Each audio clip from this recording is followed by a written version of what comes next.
अब सर आगे बढ़ते हैं। आईटीआर भरने के लिए सर कौन कौन से डॉक्यूमेंट्स चाहिए, ये भी एक एडिशनल जानकारी आप दे दीजिए हमारे व्यूअर्स को।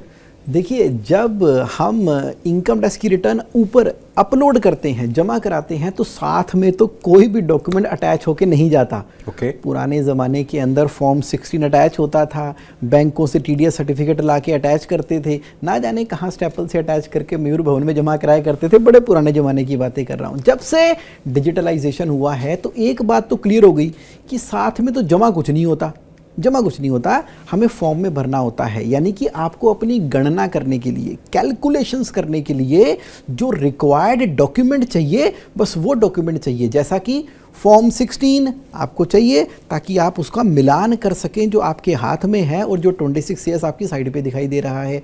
दूसरा, बैंक की स्टेटमेंट, पता लगे बैंक के अंदर आपका LIC से कोई मैच्योरिटी होके कोई कम्यूटेड पेंशन आ गई है, कोई प्लान ले रखा था, कोई म्यूचुअल फंड आपके मैच्योर होके इस साल में आ गए हैं। तो बैंक स्टेटमेंट की एक एक एंट्री का जब आप अध्ययन करते हो ना, तो आपको पता लगता है कि पिछले फाइनेंशियल ईयर में कितनी मेरी इनकम थी जी।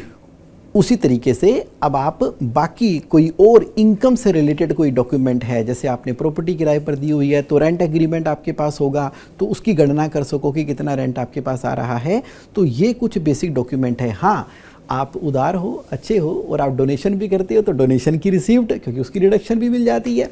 और अगर आपने ऐसी कोई इन्वेस्टमेंट की हुई है और आप ओल्ड रजीम के तहत उसकी डिडक्शन क्लेम करना चाहते हो, तो उसके लिए वो डॉक्यूमेंट चाहिए। बैंकों से लोन ले रखा है कोई आपने, तो अगर लोन ले रखा है तो वो जो लोन स्टेटमेंट के अंदर इंटरेस्ट का कंपोनेंट होता है, तो हाउस प्रॉपर्टी की इनकम में से इंटरेस्ट की डिडक्शन लेने के लिए वो लोन की स्टेटमेंट हमें चाहिए होगी रिटर्न फाइल करने के लिए। जी।